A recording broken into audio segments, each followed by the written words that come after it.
Olá, moçada, muito boa tarde. Agradecemos a todos já a presença aqui. Estávamos acompanhando vocês que estavam nos aguardando no chat. Está um calor dos infernos aqui em São Paulo. Não sei como é que está na cidade de vocês. Se vocês quiserem comentar, também comentem. Aproveitando, vou fazer um comentário aqui com as minhas colegas. Fui no mercado hoje cedo com as minhas filhas. Na hora de passar a conta, deu uma conta tão cara. Eu falei, tá errada essa conta aí. Aí a Caixa falou, não tá errada não. Sabe o que que era? Sorvete. Elas pegaram sorvete, o sorvete também tá para a hora da morte, viu? Eu vou dizer para vocês que deu quase R$ 40 só de sorvete. É. E daquele Sorvete. mais simples, né? É, o Virou sorvete conezinho. gourmet. É. Exatamente, O azeite exatamente. também, virou azeite gourmet. É. Pois é, como que a gente vai fazer, gente, para se safar desse calor, se nem com sorvete tá dando? Mas vamos lá, olha, começando uma boa semana, espero que vocês todos tenham uma boa semana também, mas como todo início de semana, né, e todo início de programa, vamos para as Hard News. E acredito que a mais importante do dia seja a volta de 32 brasileiros hoje para o país, né? Depois de um longo período na faixa de Gaza, de uma grande tentativa de acordo do governo brasileiro para a retirada desses brasileiros, o presidente Lula disse também que deve recebê-los na chegada, que está prevista para hoje à noite. E aí eu queria bater um papo com vocês a respeito, porque foi uma celeuma a saída desses últimos brasileiros, né, da lista. Parece que havia mais uma mãe e uma filha que se recusaram a partir, não sei se vocês viram isso. E os fatos que antecederam é de que houve, inclusive, até um encontro do ex-presidente Jair Bolsonaro com um embaixador de Israel, supostamente houve uma conversa de que ele teria, o ex-presidente Bolsonaro, colaborado com a saída desses brasileiros, mas isso jamais se confirmou. E todo um esforço, de fato, da diplomacia, né, do Itamaraty para a retirada desses cidadãos. E agora parece que eles chegam, né? E falas do ex-chanceler também, Celso Amorim, em relação ao Hamas, ele se coloca ainda, pelo que eu estou entendendo, como, eu não diria favorável e nem simpático, mas como empático à causa da suposta resistência desse grupo armado palestino. Então, vamos lá, né? Quem quer começar?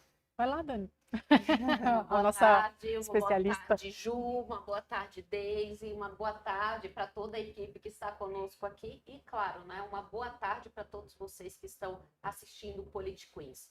Bom, Ju, com relação à volta dos brasileiros e o papel do Itamaraty, é uma obrigação do Itamaraty resgatar os brasileiros em situação de risco em qualquer lugar do mundo. Infelizmente, nem sempre nós temos uma ação tão rápida do Itamaraty. Quando ocorre, são em situações de grande repercussão nacional. Mas, por conta justamente do cenário local, foi difícil você conseguir resgatar rapidamente os brasileiros que estavam naquela região. Também teve um adicional ali que estava impedindo, algumas pessoas, se eu não me engano, 3 pessoas que eram familiares próximos daqueles familiares, não é? Daqueles brasileiros que estavam lá. E isso também estava dificultando bastante a volta, porque, enfim, ainda ninguém sabia quem eram exatamente, ainda tinha a fronteira com o Egito, foram fechadas várias vezes também para permitir essa passagem. Agora, com relação ao Celso Amorim, não é, de fato, ele fez, parece, se eu não me engano, um prefácio de um livro, né, e concordou, a frase que todo mundo, não sei se a Mafê tem aí a frase que ele destacou, não é? Mas a frase que ele colocou no prefácio, na verdade, é a frase do autor, não é? Que ele falou, olha, eu me sinto otimista com relação a essa conclusão, né? Só um minutinho, gente. Com relação relação a essa conclusão, enfim. E ali ele mostra, sim, por conta daquela conclusão que ele colocou, justamente um direcionamento a favor do Hamas e do seu papel do restabelecimento, né, do Estado, do restabelecimento não, da criação do Estado de Israel, como se o Hamas ele fosse efetivamente um grupo que fosse fazer a diferença, mas de resistência, né? eu não coloco como resistência, eu coloco como um grupo terrorista, que de fato não é porque ele pode até no início ter começado de uma forma, mas de fato ele se tornou um grupo terrorista, aliás, colocando até a própria população como escudo, né? Utilizando a própria população como escudo. Essa é realmente a grande questão, né? Com relação quando a gente fala do Hamas, e o Celso Amorim, ele também não tem nenhum mínimo cuidado de mostrar que ele tem efetivamente uma simpatia, por exemplo, com o governo da Venezuela, né? Em livros ele já colocou isso, em várias palestras, defendendo aqui no Brasil também, né? Então a gente vê que o discurso dele já é voltado, não é, para defender determinados desses grupos, né? Então, primeiro, só recapitulando, é um trabalho do Itamaraty que precisa ser feito, né? O resgate em qualquer lugar do mundo é obrigatório, não tem como fugir disso, independentemente de governo. Com relação ao Bolsonaro, o embaixador ele tem direito de se reunir com quem ele quiser, mas eu não tive nenhum tipo de informação sobre qual foi o teor daquela reunião. Eu acho que ninguém teve nenhum tipo de acesso à informação do teor daquela reunião. Mas o que me chamou a atenção foi o nosso ministro das Relações Exteriores dizer que não conhece o embaixador de Israel aqui no Brasil. Eu acho que tem um problema que a gente já... Bom, boa tarde a todos. Gente, deem um like, compartilhem, espalhem para os amigos. Enquanto o Pavinato não tá aqui, não tá fazendo o Paviview aqui, isso é muito importante, né? A gente continua aqui mantendo conteúdo na ativa, então o like de vocês, como o Pavinato diz, é o pagamento pelo trabalho e é o que faz a gente continuar. Mas vamos lá, em relação a essa história toda, a gente já conversou algumas vezes aqui no Politiqueens, e é um assunto que sempre volta, é essa dificuldade do governo, do atual governo, de declarar alguns países e alguns organismos internacionais como ditaduras, como organizações terroristas, né? A gente sabe que a diplomacia brasileira ela tem que ser neutra, né? Qualquer diplomacia de qualquer país, né? Justamente para isso que eles existem. Então, o governo Lula foi muito criticado quando o Itamaraty fez aquela primeira carta falando de brasileiros que poderiam estar desaparecidos e não classificou o Hamas como um grupo terrorista.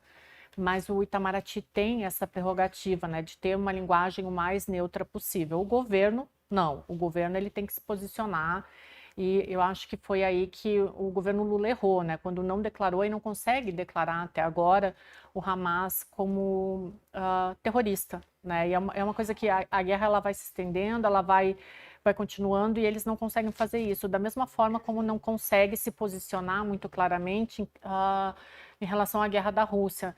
Ou quando vem para o Brasil algum representante da Venezuela e eles tratam com áreas de chefes de Estado. Assim, a gente discute muito isso, é como se houvesse uma ditadura do bem e uma ditadura do mal. É como se o terrorismo, em alguns casos, ele fosse permitido e em outros não fosse. Então, a gente fala muito de como as narrativas elas ficaram subjetivas e não lineares. Às vezes me parece, isso foi muito utilizado durante o governo Jair Bolsonaro, né? Fazia-se muitas análises dizendo que a interpretação dos fatos ela não era mais linear, né? Ela obedecia a uma lógica de quem estava contando e recebendo, mas parece que a esquerda está fazendo esse mesmo tipo de análise, né? É o terrorista do bem e o terrorista do mal. Quando para mim tem um benefício, é o terrorista do bem. Quando não tem, é a mesma coisa com as ditaduras. Eu acho que esse tem sido um grande problema, né? De uma esquerda que veio com um discurso dizendo que ia mudar, que ia ser mais coerente e não consegue, né? Deise, você me permite, Claro. só fazer um adendo? Eu não vejo essa relação entre a política externa do Bolsonaro nem a política externa do Lula. Né? Por quê? Por mais que, olha, eu vou te falar, o primeiro-ministro das Relações Exteriores do Bolsonaro, eu acho que efetivamente ele desgastou o próprio governo desnecessariamente. Mas, de fato, o que existia ali por trás, nós tivemos várias negociações para o Brasil, avançadas, na verdade, para o Brasil entrar na OCDE, que, ao meu ver, seria muito importante para o desenvolvimento das políticas públicas do nosso país, considerando políticas públicas baseadas em evidências, você poder, dentro dessa organização, também compartilhar experiências com outros lugares do mundo, que efetivamente você faz isso. Então, via na verdade, de uma forma bem positiva, mas eu acho que o Ernesto Araújo, ele realmente teve esse desgaste, né? Tanto que acabou saindo, tá? Poderia ter sido melhor se ele mesmo não tivesse tratado com tanto desgaste a própria política externa brasileira, mas que de fato no concreto eu não vi, eu vi ações positivas, mas quando nós analisamos aqui para o governo Lula, não é algo novo, tá? O que tem a política externa do governo Lula hoje não é uma coisa nova.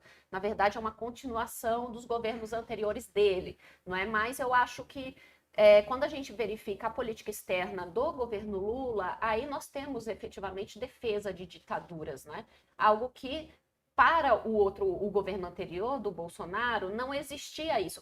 O que existia era uma relação pragmática com determinados governos, tá? Quando fala, mas é a Arábia Saudita e não sei o quê. Eu não via uma defesa, tá? Desses tipos, não é, de governo, mas uma relação pragmática, como foi, por exemplo, com a Rússia. Quando o nosso governo, né, o próprio Bolsonaro precisou ir naquele período da guerra com a Ucrânia para negociar a questão dos fertilizantes, porque estava efetivamente afetando o nosso mercado interno e, obviamente, tem um efeito cascata, né, com relação aos preços nos próprios alimentos. Então, eu vejo, sim, uma diferença até com relação à questão do relacionamento pragmático, muito mais presente no governo anterior, do que nesse governo em si. Tá? Sim, a gente chama isso de realpolitik, né? As negociações, elas são necessárias. O problema é quando tu dá áreas de chefe de Estado para ditadores. Então, é óbvio que a negociação ela tem que existir. Por exemplo, o Brasil, durante a Segunda Guerra Mundial, ele negociou com a Alemanha nazista, mas não deu ares para tudo isso, né? Não deu pompas e circunstâncias. Quero complementar com uma coisa. Eu discordo só de um ponto aqui do que foi colocado. Eu não acredito que o governo Jair Bolsonaro tenha ido para a Rússia apenas para tratar da temática de fertilizantes. Acredito que ele tenha ido para ter uma agenda que talvez não tenha nem sido exposta, que foi posteriormente, depois, muito aventada e muito discutida sobre a questão do uso da utilização das redes. Tanto é que o filho dele, na ocasião, que é o vereador, o Carlos, o acompanhou. E ele não tinha uma agenda específica para isso e ele fazia a coordenação das redes. Não dá para dizer que isso efetivamente aconteceu, mas eu acho possível. É só um comentário. Eu acho possível. A Ju quer jogar Não, quero jogar. Não, mas vocês sabem aqui também, eu puxei aqui agora o lado do progressismo, né? Vamos dizer assim, mas eu vou dizer uma coisa muito chata que aconteceu em relação aos núcleos progressistas, né? Do que vocês estão falando, que aí eu concordo mesmo, que foi uma exposição da Janja, aí vou começar a dizer que eu estou pegando no pé dela, né? Da Maria Antonieta, daí vai ficar ruim. A Janja tá... Mas é sério, uma exposição dela, de que falou com a esposa do Dorgan, de que a convidou para participar de um núcleo de esposas de chefes de Estado a favor da Palestina. Até aí acho muito legal. Participar de um núcleo a favor da Palestina. Sim, porque esse é a favor da Palestina, não é a favor do Hamas, né? Então, da Palestina. Não, assim, Ô, Ju, deixa eu só te interromper, falar uma coisa para a audiência aqui. A gente vai ter, é uma exceção, mas a gente vai ter o Bendito ao Fruto nessa quarta-feira. Normalmente é na sexta, vai ser na quarta. E o nosso entrevistado, ele não gosta da palavra progressismo. É isso? Progressista, progressista. Então... Quem será o Bendito ao Fruto? Desculpa, então, Ju. Aí, voltando aqui. Daí, o que ela fez? Ela expôs que ela conversou com a esposa do Dorgan. Isso, para mim, já cheira crise. Já é um problema. entendeu? E eu tô fazendo essa crítica não para atazaná-la, assim, azucriná-la. É para dizer, olha, vai dar problema. Por quê? A gente não sabe o que significa Erdogan, o que Exato. representa o Erdogan. Não é um regime até então ditatorial, que Exato. se estende por Exato. mais de 20 anos na Turquia. Exatamente. Então, como é que uma esposa de um chefe de Estado, né, da relevância do Brasil no cenário internacional, e é relevante sim, porque eu não sei se mantém ainda, mas foi o responsável pela área de segurança da ONU, né? Quem estava fazendo essa gestão na ONU era o próprio Brasil.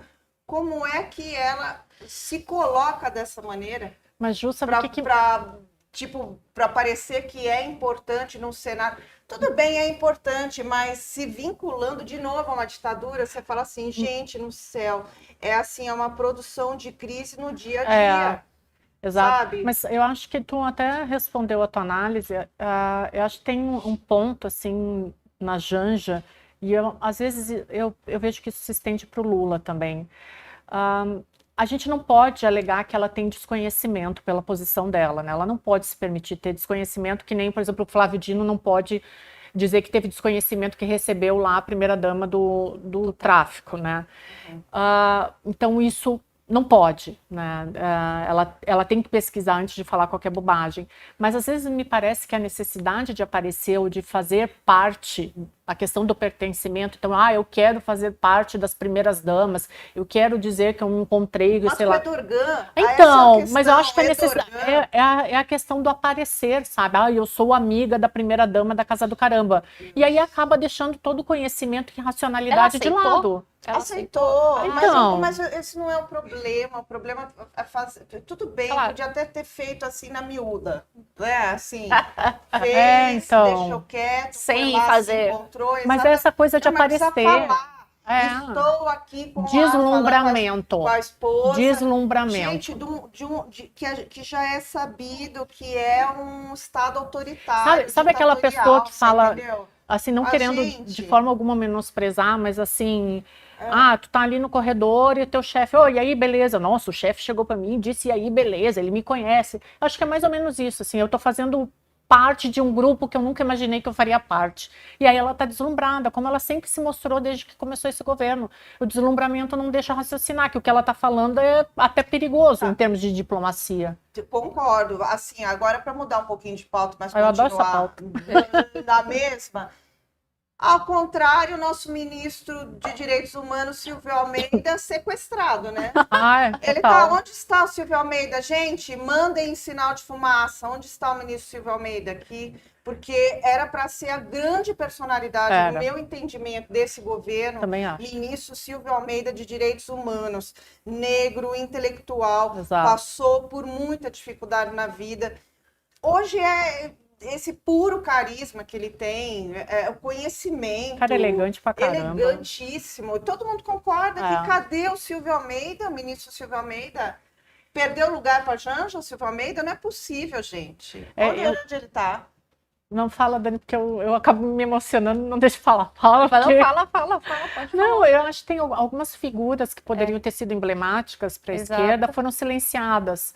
Então, a própria Anísia Trindade, porque o Centrão está ali o tempo inteiro, né? Algum analista político fez, não sei até se não foi o professor Marcelo, mas algum analista político até fez uma previsão de que o ministério da Anísia ia cair depois que o Lira saísse da presidência da Câmara, acho que foi o professor Marcelo. Então, esses personagens que poderiam ter grande representatividade, a própria Ana Moser, né? O Silvio, a Marina Silva, cadê a Marina Silva? Né, foram silenciadas. É como se ninguém pudesse fazer sombra ao presidente Lula e à sua primeira-dama intocável. Agora, quem será que está silenciando essas figuras? É o Centrão ou a ala mais extremista da esquerda? Acredito que seja a ala mais extremista da esquerda. Eu acho que a ala dura, Eu acho que eles estão totalmente calados e não conseguem fazer nada, porque não tem espaço. Aliás, a notícia tem uma notícia específica sobre isso, que foi publicada nesse final de semana pelo jornalista Jamil Chad, que faz todo o acompanhamento do Brasil na ONU e publica no UOL.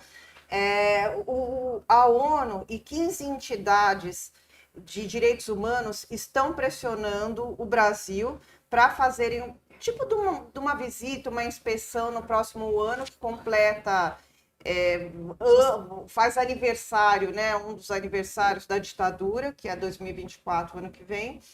E o governo não permite essa visita da ONU. Ou seja, o governo que sempre argumentou, o governo atual, governo frente ampla, né? Ou Lula, como algumas pessoas gostam de chamar, que é um governo Lula. Não era para ser um governo Lula, era para ser um governo frente ampla, mas vamos lá.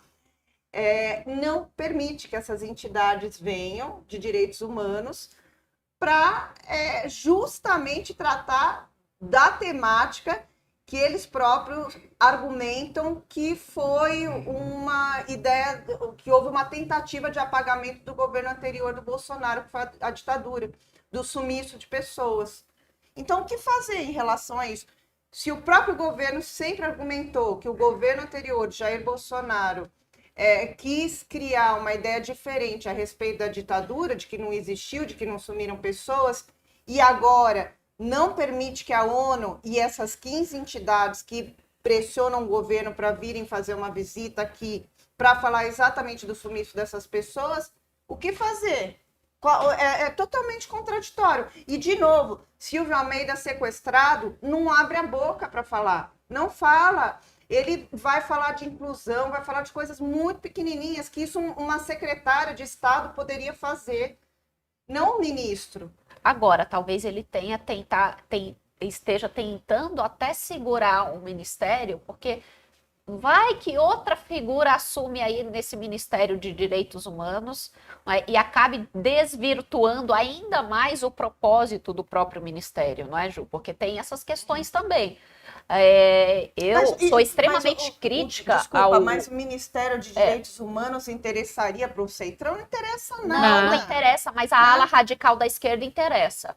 A ala radical da esquerda interessa. Dani? Sim, interessa, porque normalmente é um tema utilizado mais para como uma forma de narrativa e colocar medo em cima das pessoas do que efetivamente você tratar de direitos humanos da forma adequada e necessária do nosso país. Não é? Porque eu nunca coloquei e não coloco jamais, até porque a minha própria atuação é na área de direitos humanos, a importância dessa pauta para o nosso país, que é extremamente importante. Vejo hoje, concordo com você, Silvio Almeida totalmente apagado, não é, com ações ou discursos pontuais, mas eu também hoje penso, eu estava refletindo quando você falava, Ju, mas penso o seguinte, se todas essas figuras que são emblemáticas do nosso país estão sendo caladas, tá? Simplesmente eu vejo que estão ali resistindo para que outros, ainda piores, não assumam, porque quem vai assumir é a extrema. Então, caladas pelos pares, Exato. né? Porque além do fatricídio, que eu acredito que esteja acontecendo mesmo dentro da esquerda, passou a haver um canibalismo, né?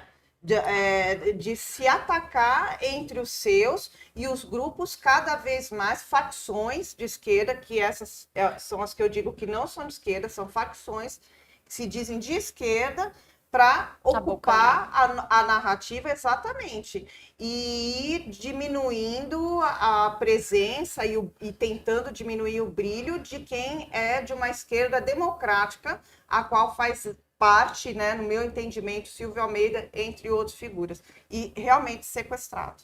Totalmente. Né? Vamos mudar de pauta? Vamos lá. Eu posso chamar já o Aldrin, que está aqui, para essa pauta, que eu gostaria muito que ele participasse, que é a pauta da semana. A gente não falou do Aldrin aqui no começo, porque nós estávamos aguardando ele. E nós temos um convidado muito mais que especial aqui hoje, que é o Aldrin Mazei. Aí, ó, ele não estava esperando falou ao vivo agora, que eu cheguei atrasado, aí, né? Desculpa, gente, cheguei atrasado, viu? Mancada. Não, mas eu cheguei no dia anterior também, tô é? sabendo, né? Acontece. Você tá bem, Aldrin? Muito bem, muito bem. Obrigado pelo convite. É muito bom estar aqui com vocês. Pessoalmente, não conhecia a Deise ainda. A Dani também acompanha de longe o trabalho. Eu já conheço bastante, até demais. Mas estamos aqui. Muito legal. Obrigado pelo convite. Apresenta mais. É sério o programa, é? O programa é muito sério, né? Eu estava vendo. Vocês vão a fundo nos temas. É um negócio Na medida do possível, Pesado. né? Pesadão. Não, Hoje mas tá- agora você ficou, Hoje acho que tá. ficou mais leve. Fica mais leve. Então O tá, assunto vamos lá. vai ser leve agora. Qual que é o tema agora? O tema é qual foi o grande assunto do final de semana? O que aconteceu aí? O que não tem um monte de sai da coisa. internet? Mas assim. Corinthians ganhou do Grêmio. Tá bom. A gaúcha tá aqui, não posso falar. Não, O mas eu Grêmio não- perdeu. Que mais? Eu não sei, vocês querem falar do quê? Do Palestina, Israel, Não, já Ana foi, já Hickman. Ana Hickman. Esse é o grande assunto. Ana Hickman? Por isso que eu te chamei aqui. Claro. Eu sou o Nelson Rubens do programa. É isso? Não, é porque O Léo você Dias. É um homem. Não, É. você é o homem aqui. Você é o nosso bendito fruto da segunda-feira hoje. Entendi. Eu posso fazer a sua apresentação até mais em Fica à seguida, vontade, ou você vocês já faz mandam. agora. Como Então, eu vou vocês fazer quiserem. agora rapidamente, né? Até porque você mesmo vai ser a estrela dos outros quadros, né? Não é? É estrela. Eu Acho estou que aqui é. para contribuir com o programa. O que vocês Exatamente. fizerem, Bom, então vou vocês falar bolarem, eu tô rapidamente. dentro. Aldrin, super produtor. Quanto tempo já de atuação, Aldrin? Mais de 30 Vixe. anos? Tá por aí, 30. um pouquinho menos. Passou já pelas melhores emissoras de TV. Fez SBT, fez Band, Record. fez Record, fez Jovem Pan também. Agora eu entendi por que foi. que a Ju me chamou. Por causa da Ana Hickman e porque eu trabalhei na Record, é isso. Ah, Ela tá achando que eu vou contar alguma coisa dos bastidores sobre a Ana Hickman. eu nem sabia da Ana Hickman. Aliás, não tinha nem acontecido, né? Antes. É verdade. Mas o Aldrin fez uma coisa muito interessante. Banheira do Gugu. Não, É o não. versão. Essa mancha no meu currículo eu não tenho. Não, esse eu não fiz. Qual mancha? Mas é um quadro que Qual fez mancha? história na televisão. Fez história. Claro. Vocês podem não gostar, mas É, deu bastante é. audiência. Não, é brincadeira, é porque todo mundo vai lembrar em casa. Lógico que dá. banheira Eu do gostava quando eu era criança. Eu era criança nessa. Eu achava. Eu também. Você já começa perguntando da mancha no currículo. É porque o que é mancha hoje, supostamente, não era no Não, passado. não A gente era. discutiu Era isso, glória. não é? Era divertido. Quem que faz banheira do Gugu hoje? Não faz, né? Nossa. Não dá certo. Mas eu tava. Na televisão de hoje não cabe mais um cabe. quadro como Gente, esse. eu tava vendo esse fim de semana, para distrair a cabeça, um desenho do Pernalonga, ele matando os índios e contando 1, 2, 3 índiozinhos. Não, mas não, Extremamente violento, né? Pois Tem é. coisa mais violenta que Tom e Jamais. Jerry. É. adoro. Você sabe que o Bart, eu estava vendo aqui uma matéria da CNN, lá dos Simpsons, o Homer não pode mais estrangular o Bart. Ele não tinha um negócio lá de verdade, estrangular. sério? É, não pode mais. Ah, não acredito. Politicamente É. incorreto. Pô, a melhor parte. Antes vocês falaram do né? banheiro do Gugu, eu acho que vale o registro. O cara que criou a banheira do Gugu é um diretor bastante conhecido. Para quem é de TV, todo mundo já ouviu falar do Magrão. Ah, O Magrão foi um diretor durante décadas no SBT, ele se formou lá e ele morreu na semana passada. Nossa, sério? É um cara que faz parte dessa história popular da televisão aberta, criando quadros que são controversos, né, mas que funcionaram para o objetivo que eles tinham, Sim. que era Exato. conquistar a audiência popular. Eu já torci o nariz para esse tipo de conteúdo, sabe? Mas hoje em dia eu vejo de outra forma. como é que você vê? Eu acho que Pontual. tem público para assistir esse determinado tipo de conteúdo, eu acho que ele é legítimo, Aham. entendeu? Não cabe ao produtor de conteúdo julgar se aquilo tem um padrão moral elevado ou não tem. O objetivo é conquistar audiência, então o que é preciso fazer? Se está dentro do limite da lei, Claro. É. tá valendo. Tinha os meninos em banheira de Nutella também, não tinha? Porque você for Pois pensar nisso, Hoje a né? televisão aberta não pode Tinha. fazer, mas se você Na abrir o internet, YouTube, que você né? vai ver de quadro tão apelativo, até mais, É. você vai encontrar uns montes ali. Uhum. Tá cheio de canal, inclusive canais para o público adolescente de 11 anos de idade, assim. Tem Elas estão mesmo. assistindo, a criançada está assistindo coisas que a gente não fazia na TV, a gente não via na TV nos anos 90. Isso aí. O que te choca mais, Aldrin? Porque você é pai também, né? Sou. Qual a idade da sua Tudo me choca. Não, mas assim, do que vê. Minha filha tem 13 anos. Então, nessa linha aí do que você está O comentando. TikTok. TikTok. É. Tipo, quais O conteúdos? TikTok assim? me assusta. Ah, com certeza. Porque há uma uma exploração do sensual ali, que eu acho que às vezes passa bastante do ponto. Pelas dancinhas? Não é só dança, é um conjunto de informações que tem ali no quadro, né? É a música que está sendo cantada com letras pesadas, de funk. A maioria das musiquinhas, das dancinhas dos adolescentes do TikTok são com a base do funk, né? E as letras são muito vulgares, né? Não sei se vocês acompanham isso. Então, começa com isso, tem a informação Eu abro e desligo. da roupa, né? Veio o São TikTok. roupas muito provocantes. E os vídeos são protagonizados por adolescentes, né? Tem um menino de 15 anos que está ali dando close ali em lugares bastante E o que polêmicos. você fez? O que você fez em relação a isso como pai? Como pai? Porque uma controvérsia, de certa forma, não existe isso? Porque Dicas de educação agora. não, a pais gente que vai têm chegar a filhos isso mais na última, até... Não, melhor guardar, Você porque tá depois... atropelando, a gente vai falar da Ana Hickman. Isso, é melhor guardar. Porque Tudo foi bem, a gente estendendo volta. aqui, Pode falar, A pode gente falar, volta. pode falar. tipo, pegou um café, um chá com bolacha e foi indo. Não, mas aí É o quadro importante esse desse- tema. Não, é importante, É você vai importante. falar muito sobre ele, Eu a acho- Deise que vai conduzir, inclusive, Ah, tá. que a gente vai tratar de regulamentação das sedes, né? E aí vai entrar com essa ideia do tem público para, mas tem que regulamentar, tem que ter alguma coisa assim ou não, né? Mas vamos lá, você comentou, então, pôde trabalhar efetivamente com a Ana Hickman ou não? Conhecia Não, eu ou não trabalhei no programa dela. Conheci. Conhecia? Eu trabalhei na Record 5 vezes, em períodos Aham. diferentes. Fiz vários programas lá na emissora, mas não fiz nenhum programa do qual ela participou. Mas cruzava com ela nos corredores, sempre ela é muito simpática. Como todos os artistas, apresentadores devem ser, né?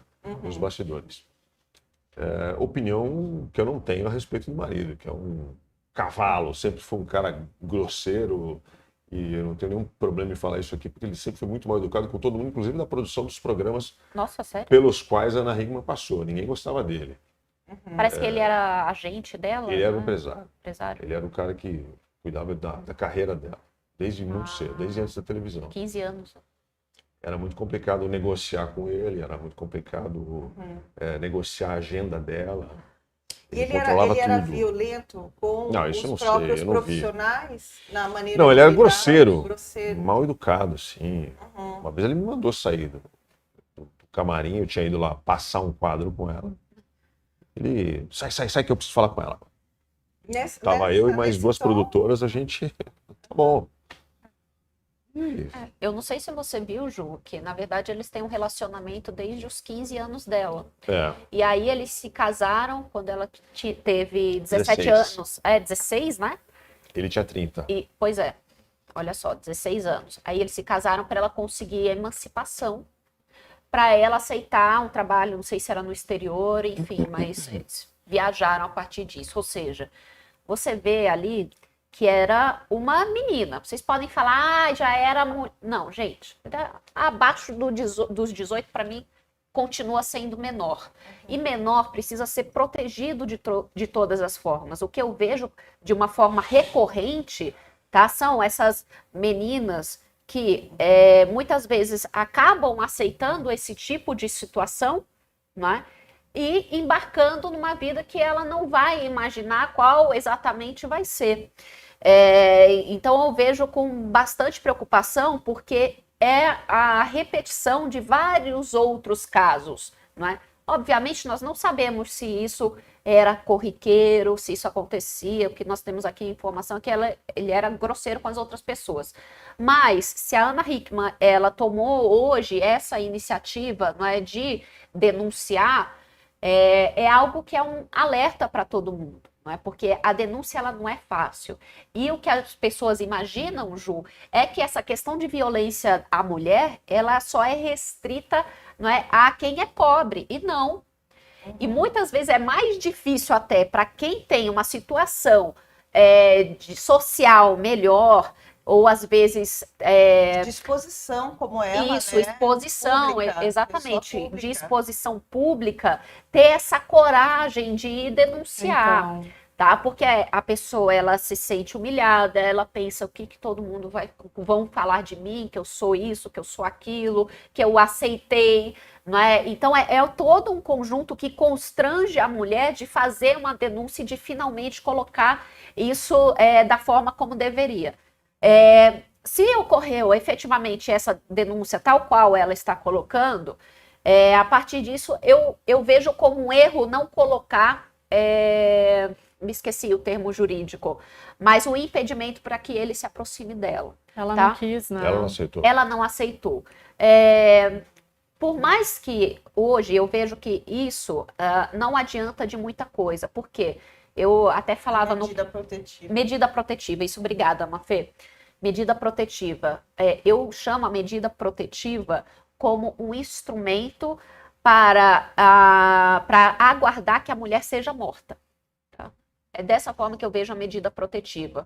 Porque se o cara cometeu violência, ele tem que ser preso, sim, na hora. Se comprovou, tá ali, é preso. Mas não é isso que acontece. Então, a medida protetiva eu vejo que é, sim, uma forma de deixar a mulher ainda mais vulnerável. É claro que ela tem condições, por exemplo, de ter segurança, não é? De ter um aparato de segurança que outras mulheres não têm. Então, nós precisamos rever todas essas questões, especialmente de legislação aqui no Brasil, de proteção à mulher, para que ela tenha segurança para fazer as denúncias, né, e não ser morta depois, porque essa é a questão também. Né? Muitas delas são mortas após realizar a denúncia, justamente porque o nosso sistema ele é para ficar protegendo quem comete violência no nosso país, ao invés de prender e colocar a lei como deveria ser. Eu acho, assim, em primeiro lugar, a impressão que eu tenho, ela foi muito corajosa, né? Porque um relacionamento desde os 16 anos, goste ou não, existe um poder e uma influência do marido na vida dela que é muito forte, né? Ele cuida da carreira dela, enfim, né? Ela ter tido essa coragem no momento que ela é uma das maiores apresentadoras do país, por toda a exposição que isso ia gerar. Exatamente. Eu achei muito corajoso, assim. Sabe o que eu fico pensando, assim, primeiro, a Mafê até passou aqui, rapidinho, quem andou fazendo uma denúncia na semana passada também foi aquela ex-mulher do Cauã, né?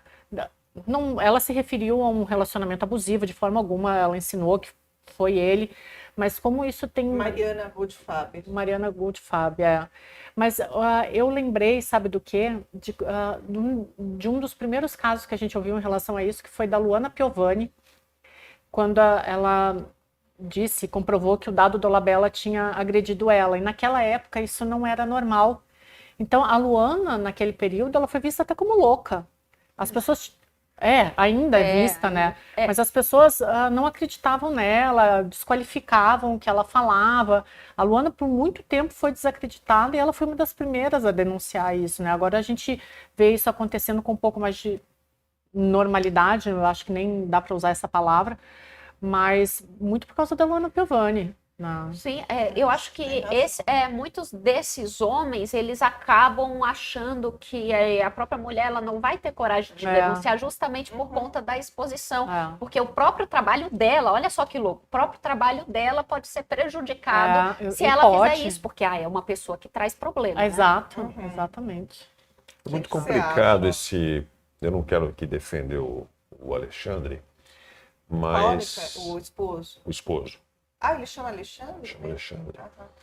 Porque essa combinação do papel de empresário com o marido, é muito difícil isso dar certo. Na vida desses grandes artistas, né, no porte da Ana Hickman, é fundamental que essa figura tenha um empresário de pulso firme, capaz de negociar com grandes tubarões, né? Quando você vira um produto, você precisa ter um empresário que seja capaz de discutir grandes contratos. Estou falando de números, de quantias que estão longe do dia a dia de uma pessoa normal. E esses empresários, eles têm sim um temperamento complicado. A maioria dos que eu conheci são de certa forma impulsivos, explosivos nas reuniões. colocar no mesmo papel, na mesma pessoa, o personagem do empresário e de marido, era difícil dar certo. Mas foi uma aconteceu. sociedade longa, né? E que deu muito Até certo. muito Ela, certo. ela é uma artista consagradíssima, milionária. Internacional. Então, ele fez parte dessa construção, né? Então, enfim, espero que o casal se entenda para o melhor de ambos. A Mafê chegou a colocar aqui pra gente, né, que a Luana ela está sendo processada em Portugal pelo ex-marido para que ela seja calada, inclusive a lei lá em Portugal é a favor do pai. Então, é aí uma situação que ainda vão ter vários tipos de desdobramentos, né? Mas é essa questão, né? Se ela ser calada em que sentido? Não sei. Não, eu sei, eu li essa parte também. Ela não pode dizer mais que o Pedro Scooby deve pensão, esse tipo de coisa, não Sim. comparece Sim. no que ela entende que seja adequado para a educação dos filhos. É um relacionamento com várias idas e vindas, né? Também, desde essa separação, na tentativa de haver uma boa convivência, acredito que com os filhos. Aí ele argumentou que isso poderia trazer danos aos filhos, né? Ele entende como algum tipo de alienação parental. Entretanto, se ele não cumpre o que é esperado, devido e legalmente já estipulado ou combinado entre o ex-casal, Ju, é óbvio que a mulher vai reclamar. esse negócio de alienação parental é a coisa mais absurda que entrou aqui no sistema brasileiro. Eu não sei se vocês sabem que quem criou esse negócio de alienação parental era um pedófilo. Depois a gente pode fazer um programa especial para tratar disso. Então, esse negócio de alienação parental, né, é algo simplesmente absurdo, que é utilizado, sim, para manter, né, a mulher, para manter quem está numa situação de desvantagem em uma relação calado, né, e apropriar essa pessoa para que ela não tenha outras alternativas. Então, muitas vezes, sabe o que já aconteceu aqui no nosso país? Tá? Um cara que abusava da sua filha, né, simplesmente teve na justiça, ele foi colocado assim, como é que ele alegou? Ele alegou essa questão da alienação parental, tá? Para fazer com que esta criança fosse na casa dele por tantos e tantos dias, para não ter alienação parental, porque essa criança precisa da presença do pai. Ou seja, olha o absurdo que nós chegamos no nosso país, não é? Nós internalizamos algo que foi, na verdade, um discurso de um pedófilo, tá? E ainda por cima, a própria justiça brasileira coloca isso como se fosse normal e dá guarda para pedófilos como esse para poder agir de forma livre e sem nenhum tipo de impedimento, colocando argumentos legislativos, tá? Para conseguir ficar abusando de uma criança. Por isso que eu sempre falo, olha, antes de nós falarmos, nós não podemos nunca, jamais flexibilizar a questão de pedofilia, de menores. Menor precisa ser protegido sempre. Então eu vejo com bastante preocupação, mais do que preocupação, não é? Nós precisamos sim estar muito de olho com esse tipo de argumentação que entra na nossa legislação. Não é? Depois eu vou trazer mais pontos para vocês sobre isso. Vamos fazer um programa sobre isso? Vamos fazer sobre isso. Com certeza. Então, gente, assim, ó, para fechar aqui e a gente mudar de quadro, até porque o assunto vai ficando pesado, só queria finalizar com uma coisa aqui que me bateu aqui no coração. A gente tem um público cristão muito forte, que frequenta a igreja, que vai à igreja, e queria chamar a atenção que a violência também está dentro da igreja, às vezes. A coação pelo qual algumas mulheres passam, de figuras de poder, de pastores, bispo, sei lá, de quem está ali, que é uma figura de poder, mesmo na instituição da igreja, também precisa ser denunciada. Então, se vocês passam por isso, se tem alguma mulher aqui que passa por isso, denuncie também. E vamos mudar? Vamos lá para o Viagem na Política, que agora o áudio vai ter história para contar, É história verdade. boa, boa, boa. A gente né? vai entrar aqui com Vamos lá, Dani. várias perguntas aqui para o Aldrin, não é? Você tem uma carreira incrível, a gente quer abordar Que isso com você, Eu sou um não é? operário do Imagina, conteúdo. se você quiser, Ju, até fazer uma apresentação mais, não é, pomposa aí do Aldrin, Não, porque não você faz já, isso não, eu já sou conhece ele, Vamos né, no de outros assunto, vai na carnavais. pauta. Ah, pro pessoal te conhecer, né? O que mais a gente pode falar de você de tão bom? Não tem banheira do Gugu. Não, tem uma vasta experiência. É que eu não sei o que ele quer que eu fale ou não. Não, não. Tem Então, Pergunte. então vamos nas perguntas, então. Vamos nas perguntas. Bom, Aldrin, você Estou aqui de teve... Nelson Rubens hoje. Você teve diversas experiências internacionais, né, diversas reportagens. Vamos Tive começar algumas. aqui abordando, né, sobre a sua passagem lá no Egito, que hoje, aliás, está até sendo utilizado como uma rota de saída para quem está em Gaza, não é? A única, né? Você esteve lá no Egito. Você pode contar um pouco Tive. para a gente Foi uma como viagem. foi essa sua experiência? Você gravou também dentro de uma pirâmide? Como é que foi Gravei. essa tua experiência? Foi um trabalho que eu fiz com uma parceria com a National Geographic Ah, e foi exibido na Record, na TV Record e na National Geographic ao mesmo tempo. Foi assim, em 2007,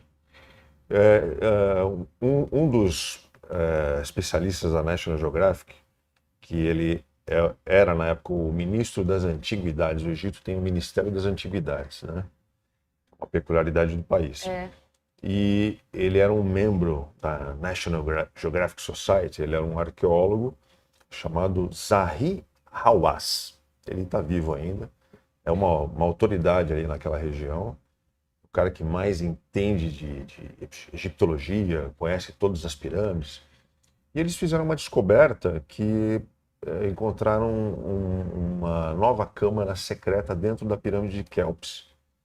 Como se já não se soubesse tudo, né, sobre a pirâmide, eles encontraram mais uma câmara com aparelhos supersônicos que conseguem captar espaços vazios dentro da estrutura de rocha. É um negócio bem bacana. E aí eles convidaram alguns países para ir cobrir, né? Eu consegui entrar nessa turma, fui junto com a National Geographic do Brasil, que nos mandou para lá, e a gente fez uma matéria muito legal, cobrindo o Egito, cobrindo Gizé, Rio Nilo. Foi muito bacana. Uma informação que eu posso trazer para vocês aqui, que é do interesse imagino, do público de vocês, é que é um país muito machista.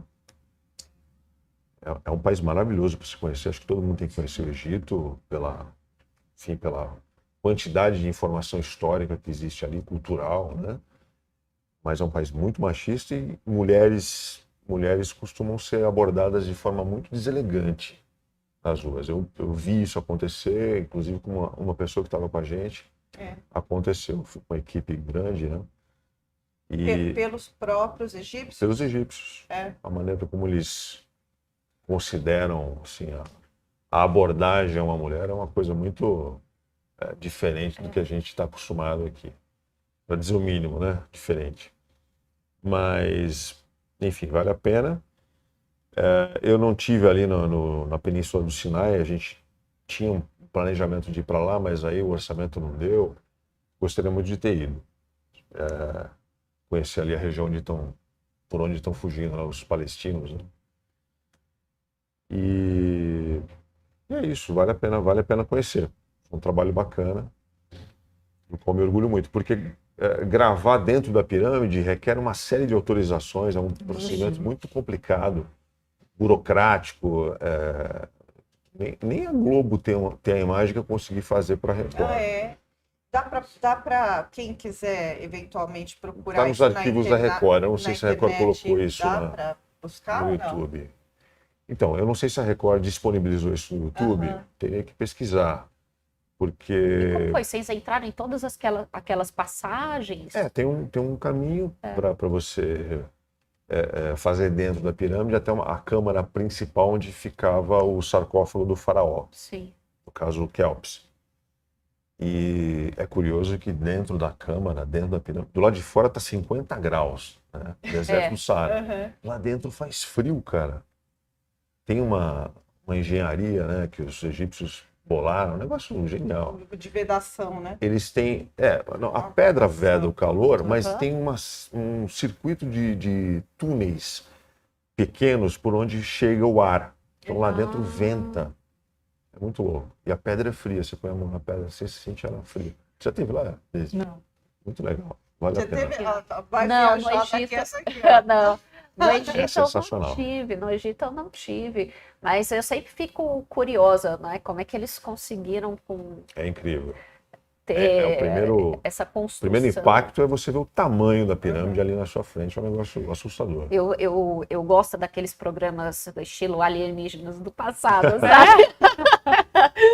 Aí eu fico pensando, será? Mas a gente Eram os também, né? deuses astronautas? Exatamente, aquele cabelão do cara lá, né? Aí eu fico pensando, né? Será que os caras conseguiram mesmo construir ou veio água, né?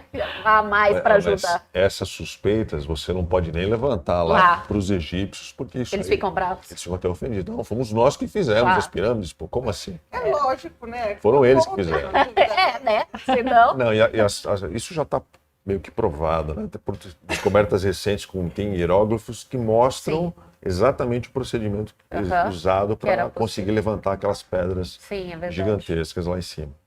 É incrível. É incrível Que mesmo, legal. né? E a outra obra? Dura mais que hoje, né? Porque hoje em dia as Pois é. construções parecem que são de 5 mil anos. papel. É drywall. Drywall. Drywall. Nossa, que vexame, né? Evoluímos tanto em tecnologia, em qualidade, nossa. Você tem raiva de drywall também? Vou falar o quê? Não sei se é raiva, mas Ninguém gosta, né? boa Quem é fã qualidade. de drywall aí? Eu tenho muito quadro em casa, então, cara, tem uma parede lá que eu tenho um ódio da minha parede. Eu tive que furar, dependendo o prego começa a entortar, né, com o tempo, né? Ele não aguenta.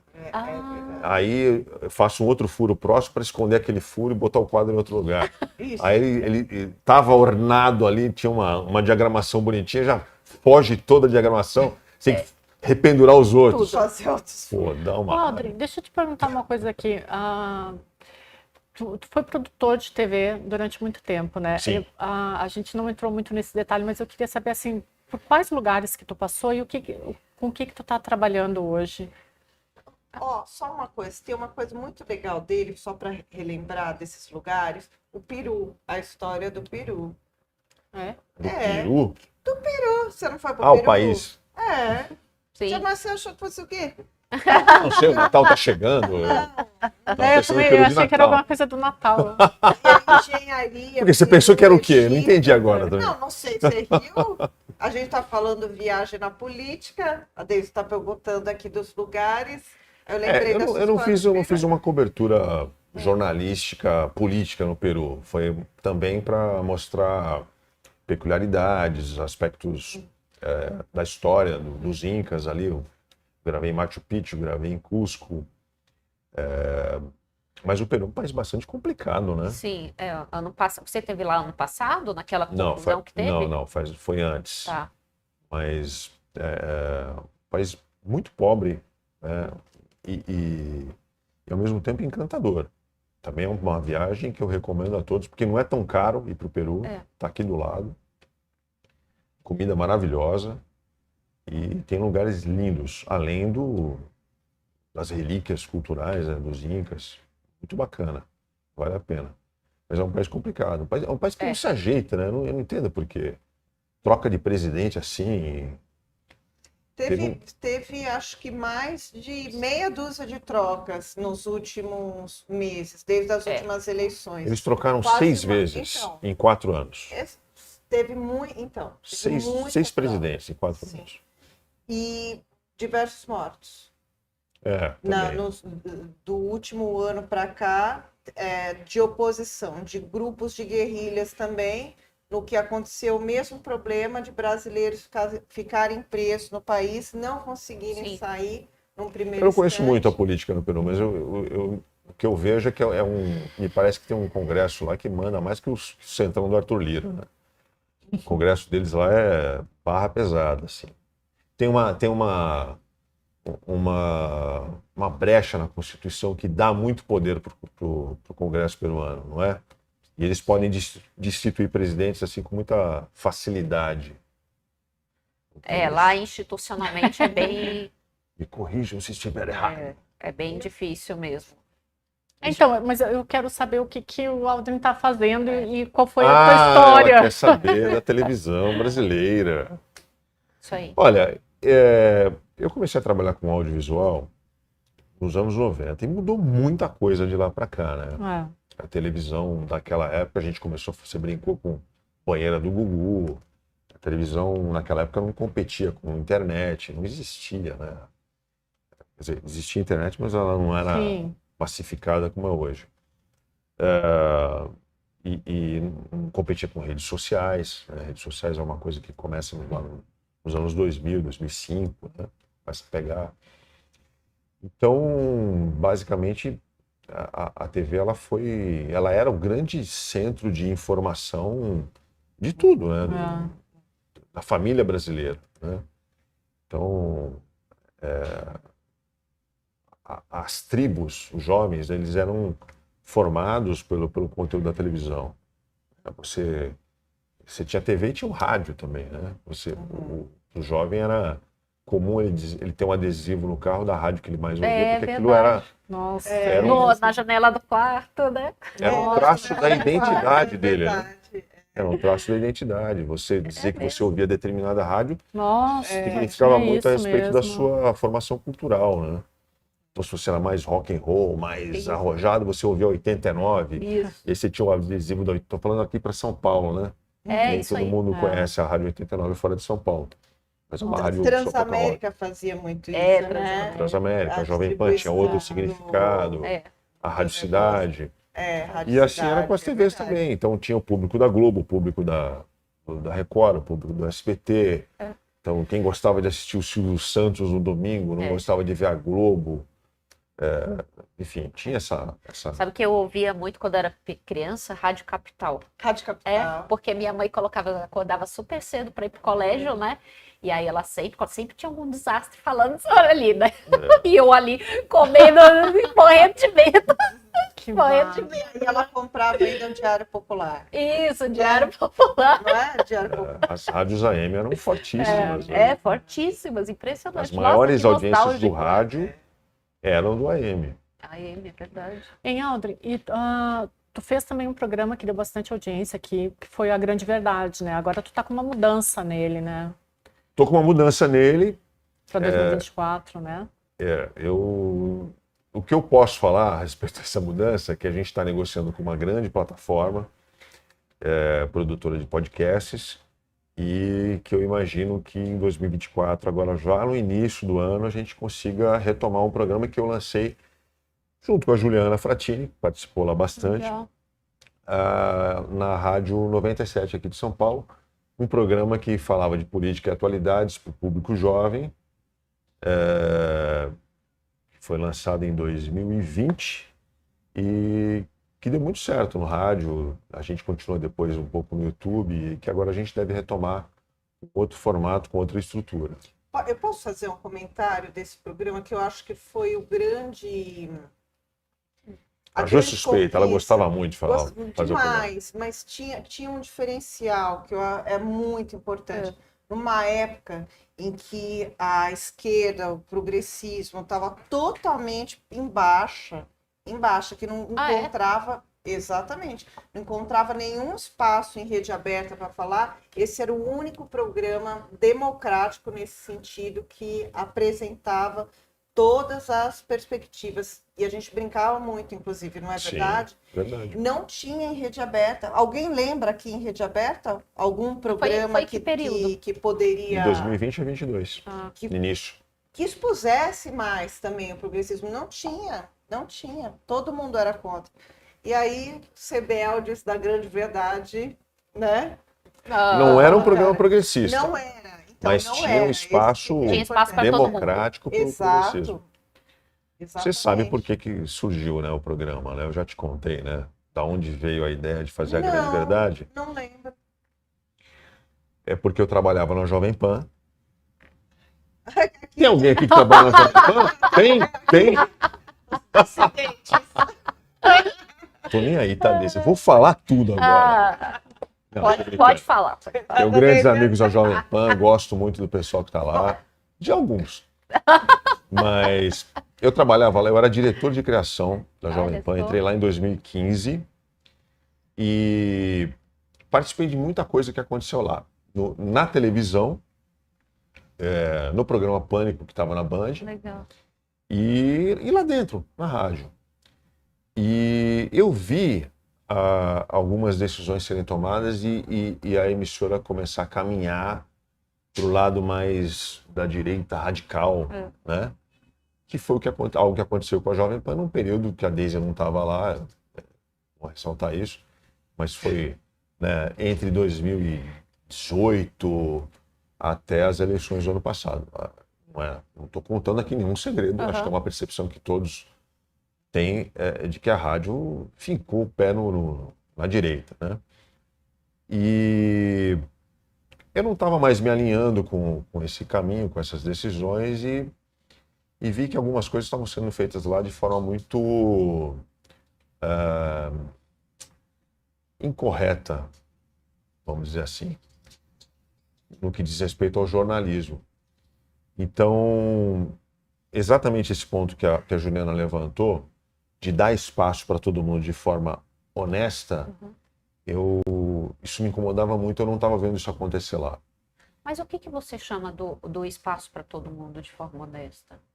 É você, quando você abrir um tema, uma mesa redonda, ou você convidar pessoas para um programa, você abrir os espaços iguais para Todo mundo. todos os espectros. E não você chama um cara de extrema-direita, bota ele junto com um cara de direita e outro de centro-direita para falar sobre um tema e esperar que saia dali uma análise honesta, né? Isso estava acontecendo muito lá. De novo, estou falando de 2018, 2019, 20, 21. Aí eu saí. Honesta nesse sentido de trazer várias perspectivas, você está falando. O que me fez sair? Não. A questão do honesto mesmo, é dessa questão de trazer várias perspectivas. Sim, Porque assim, no sim. período que eu tive lá, a minha percepção é de que você tinha representantes da esquerda ali debatendo junto com... Não posso falar, por exemplo, que a Ju é de centro-direita, por exemplo, né? Com certeza. Ali, pelo menos no período Mas, que eu tive, Dani, que eu posso falar, né? Você pode botar uma pessoa lá de esquerda e não dar a mesma dose, o mesmo espaço. Isso estava acontecendo. No período que Eu você tá. não estou falando do seu programa, Não, sim. eu não sei da sua experiência lá. Mas o que eu vi acontecer lá, essa artimanha ela é muito conhecida. Então, você, para poder dizer que você está dando voz para todo mundo, você chama alguém de esquerda, mas dá um espaço desse tamanho, a pessoa fala 1 minuto, os outros que estão em volta descem a lenha, tiram um sarro e vira aquela avacalhação e acaba descamando para um carnaval. Isso aconteceu muito lá. Talvez ainda aconteça, mas eu não quero criticar a Jovem Pan agora, espero que a Jovem Pan de fato encontre um bom caminho. Torço sempre pela Jovem Pan, que é uma rádio que eu trabalhei lá nos anos 90 e tenho, como eu disse, amigos até hoje lá. Mas isso estava me incomodando muito. Então, quando eu saí de lá, eu saí com essa vontade de criar um outro espaço em uma outra emissora de rádio, associado ao YouTube, e tentar reproduzir uma experiência mais saudável do meu ponto de vista. Uhum. E aí nasceu a Grande Verdade, chamei a Juliana, botei gente da direita para fazer junto com ela, botei gente não tinha extremos, né? Não. Mas tinha uma galera mais de centro, uma galera mais... O que tinha em comum era que todo mundo tinha bom senso. Era a única coisa que eu pedia para as pessoas. Eu não pautava ninguém, eu não sabia o que cada um ia falar, liberdade total, editorial. E as pessoas tinham espaço. Ao mesmo tempo que ela tinha para falar, o outro tinha ao mesmo tempo. E não tinha ninguém para tirar sarro de um ou tirar sarro do outro. Era uma coisa mais equilibrada possível. Mas então, Enfim, é o que a gente quer, né? Bom o que a senso. gente Bom busca. senso. Ponderação. Sim. Algo Mas- tão simples, né, Deise? Mas sabe o que que aconteceu lá na Grande Verdade? Que eu acho que foi a experiência que, para mim, foi mais doída. Eu já tinha trabalhado um período lá com o Fábio Panunzio na TV Democracia, que também foi uma experiência com essa proposta. De ser um espaço efetivamente democrático, também dá muitas vozes. E indo para a rádio, me ocorreu uma coisa que eu não tinha sentido, ou já tinha sentido um pouco na TV Democracia, na verdade, em uma escala significativa. Mas era um grupo mais fechado, né, ali, né, da TV. Né? TV Democracia, mas funcionava na internet. Inclusive tem até hoje, vocês podem assistir, enfim, programa de manhã. Excelente canal. E a experiência lá da Grande Verdade, que foi a primeira vez que eu fiquei no rádio também, direto, assim. É um veículo aberto, como a TV. Com constância, né? Tinha um programa, não era só um jornalista ligando para falar comigo, para participar de um programa, e depois de 15, 20 dias, um mês, ligava de novo. Não, ali a gente fazia semanalmente, né? E eu falo isso pro Alden, eu senti muito também da extrema esquerda bater na gente. Muito, muito, muito. Isso me incomodou demais, demais. O que era essa extrema esquerda? Como é que você se coloca como uma pessoa de esquerda progressista, você vai debater com uma figura que é de centro, com uma figura que é mais conservadora, com uma figura que é de direita. Então, eu tinha essa cobrança também. E ela é dolorosa, porque os extremos, seja de direita ou de esquerda, eles provocam os mesmos danos, eles machucam efetivamente, eles querem destruir o que a gente constrói, não é? Sim. E na verdade, Terrível é porque esse nicho, Ju, ele ganha justamente fazendo com que as pessoas não queiram mais dialogar, da gente poder divergir nas ideias e, quem sabe, até encontrar convergências, né? Essa é a grande questão. Aí as pessoas começam tal fulano é de não sei o quê, mas não para, por exemplo, ter uma divergência educada e demonstrar a sua opinião, a sua divergência. Olha, essa sua ideia aqui, ou essa sua opinião aqui, eu acho que a minha visão sobre isso é essa e essa. Não é? Então, a gente ter espaços que a gente consiga dialogar sem perder o respeito, que, aliás, a gente até sorteia aqui, Aldrin, um livro, né, toda semana. Aliás, vou até falar sobre isso agora, né, Mafê? Se puder colocar aí na tela, a gente coloca aqui o comentário, não é? Especialmente aqueles que têm alguma divergência mais elegante, mais educado, ganha um livro aqui, não é, que normalmente os nossos convidados trazem, todo mundo que assina, coloca. Então, as pessoas começaram a participar disso, divergindo, tá? E colocando as suas opiniões, às vezes não tem nenhum tipo de divergência, ou não teve uma divergência educada, não é? Aí acaba ganhando o elogio. Mas a ideia, gente, é que nós tenhamos as críticas com elegância, que vocês voltem a refletir sobre as ideias. Porque se a gente não deixa de refletir, de pensar, quem é que ganha ao final? São aqueles que ficam no berro, aquele do TikTok. São esses que vão ganhar ao final, aqueles que vão efetivamente impor qual é o debate que se coloca. E rede social é o quê? Rede social é energia, emoção pura, não é? As pessoas vão conforme a emoção que se coloca ali. Nós tivemos aqui, esse aqui foi o que ganhou, Mafê? Não. Tá. Você colocou todos. A Márcia Valéria Guiarneri: o respeito às opiniões diversas é fundamental. O posicionamento político e o debate de ideias é salutar e essencial para trocas de informações e posicionamentos. Vamos votar aqui ao vivo, gente?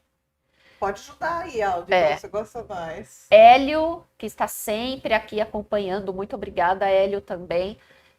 Hélio Oliveira: eu que acompanhei todos os Politic Wins, olha só, Isso foi no último episódio, tá? Posso afirmar com certeza que esse foi o melhor programa até agora. O Dumas é muito bom e as meninas, sem exceção, foram perfeitas. Obrigada, Hélio. Ana Maria Carvalho Cruz, baita programa, a economia é a base de tudo, gostem ou não, fato como a gravidade. Rita Carol, vocês promovem a comunicação direta e objetiva e o que precisamos para conhecimento. Parabéns. André Freitas, queria ter assistido todos os programas anteriores do Politiquins, mas para essa primeira vez foi excelente. André, você pode assistir todos os programas do Politiquins aqui no canal Pavivil. Lá tem a lista, não é, do Politiquins, tem do Razão de Estado, tem do Trema dos Us. Você pode acompanhar todos os programas lá, tá? Rafael Carlo Magno, boa tarde a todos. Amo esse programa, muito conhecimento com honestidade intelectual, todo sucesso. Não esquece, gente, de dar o like, de compartilhar, por favor. E aí, gente, vocês votam em quem? Eu voto no Rafael. No Rafael? Pela honestidade intelectual, né? Ah, Não que é? legal, é verdade. Concordo.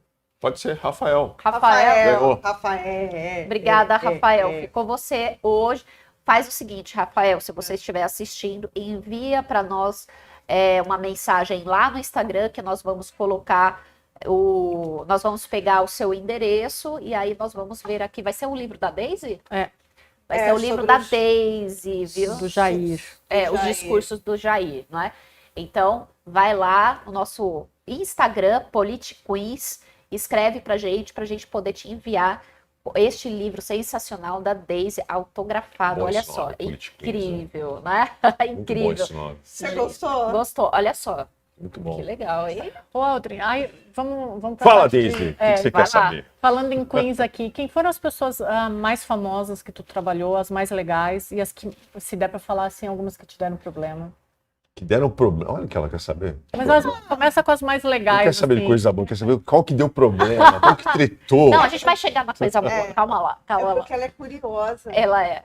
Olha, eu trabalhei com vários apresentadores conhecidos aí da TV aberta, mas Silvio Santos, Gugu, Você acha que o Pavinato Eliana. é parecido com o Silvio Santos? Porque eu Ah, acho. você acha? Eu acho que ele tem uma. Oi! Parecido. Ah, no jeito de fazer? Um negócio assim, ou não. Porque eu não tenho nada de conhecimento do Silvio Santos, né? Eu sei o que você fala assim, Tem. tem fotos do Silvio Santos jovem que lembram Lembra o cabelo ele? assim do Pavinato, assim, é Pois verdade. é, ele tá indo no Jaça. Isso. faz sentido. Eu não sabia. Ele tá Isso. Talvez seja intencional, ele queira se parecer com o mestre. Não, mas eu acho que já apareceu. Eu não sei se é porque ele gostava, às vezes ele aparecia lá no outro programa com o microfone de lapela, fazendo lá as palhaçadas. Era muito engraçado. Eu acho que parecia. Bom, mas conta aí. Então, assim, a Daisy quer saber qual que deu treta. Não, mas calma, Olha. peraí. Silvio Santos, Eliana, que você falou. Você tá lembrando do SBT, quem mais? Você falou. A Eliana mas- foi na Record, Ah, Eliana Eliana na foi na Record? Record. Ah, tá. o Gugu. Gugu. Só uma coisa que é legal de falar é que eu estou falando de programas muito populares, muito conhecidos. Acho legal dizer que são, pelo menos os que quem eu trabalhei, são profissionais muito sérios. Muito sérios. O Gugu era um cara que não ria. Fazer a Sério? reunião com ele, era um cara sério. Extremamente profissional. Extremamente profissional. Cobrava a pontualidade de todos, assim, com um rigor absurdo. Era bom de se trabalhar. Porque, na verdade, aquilo Eu é um gostava. business, né? Pra Exatamente. ele é um Exato. business. Mas é um pouco do que eu estava falando com relação a Ana Hickman. Essas figuras, quando se tornam grandes produtos, né, são produtos, eles viram produtos do showbiz. Se não tiver um grau de seriedade ali alto, de profissionalismo, não vira, Verdade. a carreira não avança. A Eliana é seríssima. Você vai trabalhar, a Eliana é exigente pra caramba. Ela tá lá dando risadinhas, tal, Sim. cantando musiquinhas, tal, mas ela é muito séria, é brava, viu? Tomei bronca da Eliana já. Jovem na TV, né? Muito jovem, muito jovem. Tem uma carreira brilhante. consagrada. E duradoura, né? O que é bem difícil nesse Muito meio, né? difícil permanecer tanto tempo. Ela começou no final dos anos 80, se eu não me engano. Tu vê, ela começou, ela continua aí, a maioria já saiu, né? A Xuxa, a Angélica tem uns vai e Pois volta. é, e ela continua. E ela continua ali. E a Eliana tem uma coisa interessante, ela é uma das poucas personagens da TV que soube se reinventar durante a carreira. Porque ela era uma apresentadora infantil. Ela era Dedinhos, lembra? Eu Eliana lembro, Dedinhos. eu assistia Ela isso falava também. com uma criancinha e tal. E aí, quando ela toma a decisão, junto com o seu empresário, de mudar o público, muita gente ali do entorno dela questionou, mas será que é a decisão certa a fazer? Ela pra percebeu o tomar? time, né? Então, ela não queria envelhecer no vídeo falando para a criancinha. Então, ela faz percebeu toda que tinha que mudar. E fazer essa mudança é um troço muito complicado. Muito complicado. Delicado, é sensível. Pra vocês terem uma ideia, ela contou até com a ajuda de uma psicóloga contratada para ficar ali nos bastidores para desinfantilizar a linguagem e o gestual dela Nossa, que interessante. e o figurino. Audrey, Um e trabalho aí, bacana. com essa experiência que tu tem, assim, a gente falou logo no início do programa que tu disse que não acredita que o conteúdo que era produzido há 20 anos teria como ser reproduzido hoje, né? Eu também Na acho que TV não dá. aberta. Como que tu vê o futuro do jornalismo, do conteúdo, do entretenimento? Porque a gente tem um politicamente correto hoje que está um pouco excessivo, ou tu acha que não, que tá tudo bem? Mas como que tu visualiza uma possibilidade de conteúdo para a TV aberta? Sem ser uma banheira do A Gugu? TV sem está ser... apanhando, né? De um modo geral, a TV aberta hoje está apanhando em números de audiência, em faturamento. Tirando a Globo, que consegue sempre resistir às piores crises, e é uma emissora que se planeja muito e por isso ela está sempre à frente das outras, o momento no SBT, na Record, na Band, é um momento muito complicado. Eu sei porque eu converso com muita gente que está lá e caiu o faturamento, caiu a audiência, né? Você acha que é um modelo de negócio? Eu acho que não se renovou do ponto de vista criativo, entendeu? As pessoas que estão nos bastidores, os produtores, precisam se reinventar. Não dá para você ficar fazendo a mesma TV que você fazia lá no século passado e achar que você vai ter resultado hoje. O público mudou. Com tanto estímulo, né? Também diferente, né? Exatamente. Você está competindo hoje com o celular. As pessoas estão assistindo televisão hoje com o celular na mão. Exatamente. Então, essa dinâmica mudou, né? Você concorre com o YouTube. As últimas pesquisas de audiência, elas já incluem o streaming junto com a TV aberta. Então, não sei se vocês acompanham isso, mas o desenho geral das pesquisas de audiência hoje, no Brasil é assim. Em primeiro lugar, a Globo, ainda. Em segundo lugar, estão os streamings. Dentro dos streamings tem as subfaixas. Você tem o YouTube em primeiro lugar, Netflix em segundo, Prime Video em terceiro, Globoplay em quarto, e aí tá lá embolado HBO, Disney, Star. Aí, em terceiro lugar, vem a Record, SBT em quarto, Band em quinto, mas aí já vem numa fração muito atrás das outras. Da que tá acima, né? Poxa, isso é complicado você, com esses números, você conseguir retorno comercial para sustentar estruturas gigantes, né? O SBT é um troço gigante, Record é uma emissora gigante, Band. E perder para o YouTube é complicado. E engraçado, né? Porque o YouTube mesmo não tem a infraestrutura, né? A infraestrutura nossa. Tem. Não, O YouTube tem. Alguns canais não. não, infraestrutura que eu tô dizendo assim, de programa, de programação, como uma Globo, por exemplo, ou qualquer outra emissora. 24 horas, né? Que tem uma infraestrutura para o jornalismo. O YouTube não tem uma infraestrutura para jornalismo com repórter, para fazer pauta. Não tem. Não, eles não são É isso. o canal, Isso né? que eu tô querendo É que é mais Produtores. enxuto, Abrem né? pros É uma outros. lógica mais É enxuta. a TV uberizada, né? É. Todo Então, mundo vai lá e bota o seu conteúdo lá. exato, então, mas por isso, essa infra é de quem produz, Sim. né? E que também recebe uma porcentagem muito pequena do próprio canal, plataforma. exatamente, para veiculação. O Só YouTube vive é um de puta monetização negócio, né? pro YouTube. Pro YouTube, exatamente, É. pro YouTube. É verdade. É. Mas é uma realidade que está aí, contra a qual a gente não tem como lutar. E senão a gente nem estaria no ar agora, né? O YouTube fica aí Exatamente. mesmo, mas a infraestrutura é nossa. É, Né? mas, É nossa. mas com o pessoal dando like, compartilhando a live aqui, nós vamos muito vai mais crescendo. longe, nós vamos crescendo, É. gente, não se esquece disso. E vou cortar um pouquinho aqui o rumo do papo, Aldrin, que eu queria muito saber sobre a experiência que você teve lá na Itália, não é, com o Santo Sudário. Como é que foi isso, essa gravação? Foi um trabalho muito bacana também. Isso aconteceu faz tempo.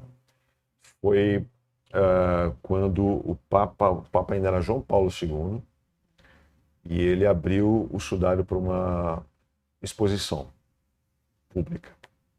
O sudário, não sei se vocês sabem, ele fica guardado, é uma relíquia, uma das principais relíquias da Igreja Católica. Ele fica guardado numa sala fechada na Catedral de Torino. Sim. E é uma sala climatizada. Ele fica dentro de uma caixa de vidro que tem uma série de cuidado. Tem um gás dentro dessa caixa que é para evitar a contaminação por bactéria. Nossa. Porque tem material orgânico, É. né, dentro do tecido, né? Tem vestígios de sangue humano. E foi um trabalho bacana. Eu consegui colocar uma equipe de televisão dentro do Domo de Torino. Sim, entra em tudo, né? Na época. Eu não vou Seu contar cara- como, porque não foram meios lícitos. Tá, tudo bem. Mas são, chega a informação. Você são consegue. soluções que um produtor tem que dar para resolver a situação. Mas eu fui para lá com uma equipe que a gente já contratou da RAI, e nós conseguimos entrar com uma câmera dentro da Catedral de Turim. O sudário estava exposto por ordem do Papa, Sim. e a gente conseguiu fazer uma imagem. Ali na imagem a gente entrevistou, estava vendo ali um congresso de especialistas no sudário, e a gente entrevistou alguns cientistas que passaram. Tem muitos cientistas do mundo inteiro que vive estudando sudário até hoje. Eu acho, é um dos grandes enigmas, né, da humanidade. Eu não sei. Ele tipo, fica aberto, ele fica aberto. esticado, Aham. tem 4 metros e pouco de comprimento. É um lençol de linho. Aham. Um lençol de linho. Você conseguiu ver efetivamente a A imagem. silhueta do corpo? Sim, Você é assim, consegue ver? o que você vê na catedral é um pano que era branco, hoje ele está amarelado pelo tempo, pela ação do tempo, e você tem algumas marcas que denotam uma figura humana. Essas marcas, elas ficam muito mais nítidas quando você, ao tirar uma foto daquele tecido, você vê o negativo da foto. Por Então, quê, né? hein? Porque no negativo você tem um contraste, o que é branco fica preto, o que é preto fica branco, e aí você tem o contorno exato de uma figura humana ali, deitada nessa posição, com os braços cruzados. E chama muita atenção as marcas que você vê ali, nessa figura, que remetem ao que a Paixão de Cristo, né, relata no Novo Testamento. Mas também, eu não sei se vocês sabem, mas do que é feita a imagem, né? Como ela é formada? Não é tinta e também não é sangue, né? A marca do sudário, ela é formada pelo chamuscamento da trama do tecido. Então, esses pontos que eu estou colocando são pontos que já foram pesquisados, esmiuçados, então não há mais dúvida sobre isso. Sobre a veracidade da imagem, se era realmente a imagem de De Jesus. judeu de 2020 e tantos anos atrás, a gente não sabe. Tem gente que acha que sim, tem gente que acha que não. Tem teorias que dizem que foi encontrado pólen da Idade Média no tecido. Então o tecido não podia datar de 2000 anos atrás. Porém, o tecido foi exposto inúmeras vezes. Esse pólen pode ter sido incorporado à trama do tecido depois, né?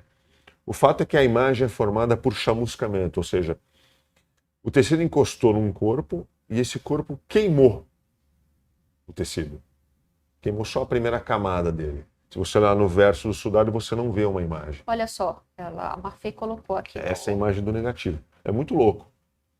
Muito louco imaginar que isso possa ter sido feito, inclusive, para os que dizem que é uma farsa, na Idade Média você fazer isso através de chamuscamento. Porque não tem tinta. Isso é fato. Não há traço de tinta nesse tecido. Essas histórias são incríveis, né? Nossa, isso é incrível. muito louco. Incrível mesmo. É o rosto aí, né? Você vê ali nitidamente e a o parte rosto, de baixo. e um rosto com né? hematomas. Sim. O rosto que foi hematomas, espancado. gente. Nossa, É é mesmo. verdade. Você vê embaixo do que seria O o olho olho, né? esquerdo ali, tem uma pancada ali. Tem sangue na testa, o que denota ali as feridas Os espinhos. da coroa de espinhos, né? Aqui as mãos também. É um troço muito Você enigmático. acredita? Qual foi o seu sentimento? Eu não sei, eu nunca dou minha opinião sobre isso, porque... Não, o seu sentimento, não? você fica impactado. Ah, Você fica impactado, porque como eu disse, eu conversei com cientistas. Tem dois caras que eu nunca esqueço que me falaram o seguinte: um era judeu, virou católico, apostólico romano, depois de tanto estudar o sudário. O outro era ateu e também se tornou um cristão fervoroso depois de estudar o sudário. Então, Só lembrando aqui para o pessoal, Audrey, que essa imagem que nós colocamos na tela é justamente um negativo. Algumas pessoas falaram, parece uma xerox. Porque é um negativo, né? Uma forma de você dar um contraste ali na imagem para entender exatamente o que tem ali, né? A grande repercussão em torno do sudário ela acontece com a invenção da fotografia. No final do século XIX, até o século XIX, era um tecido que teria envolto o corpo de Cristo, mas ninguém sabia muito, estava lá guardado. Quando o primeiro cara tira a foto, é um italiano, eu não lembro o nome dele agora, ele tirou a foto no final do século XIX, do tecido. Quando ele foi revelar, ele tomou um susto quando ele viu o negativo, porque o negativo é exatamente essa imagem que vocês estavam vendo agora. Sim, é o negativo, não é xerox. Gente, infelizmente a gente precisa terminar. Já? Poxa vida. Eu tinha mais perguntas Pois aqui. Você volta se nós convidarmos outra vez? Estou à Ou disposição, você Ju. não gostou? Você gostou ou não Imagina. gostou? Não, a gente Você tem volta. outros quadros mais... É que a Ju fez uma pauta Eu queria ter densa participado hoje. do Hard News, mas Pois infelizmente Não, mas você peço vem. desculpas. Mas você vem mesmo? Claro, a hora que vocês quiserem. Beleza. Tá com compromisso firmado. Então, gente, respeitando aqui o horário, né? Temos dois, quer dizer, um virginiano, a outra só tem ascendente em virgem. Virginiano, né? Então, vamos fazer tudo certinho aqui. E a gente volta na quarta com o bendito fruto e vocês vão adorar. Segredo. Obrigada, até mais, gente. Obrigado, valeu. Obrigado, gente. Obrigado, Deise, Dani. Obrigada. Obrigada, Audrey. Valeu. Valeu.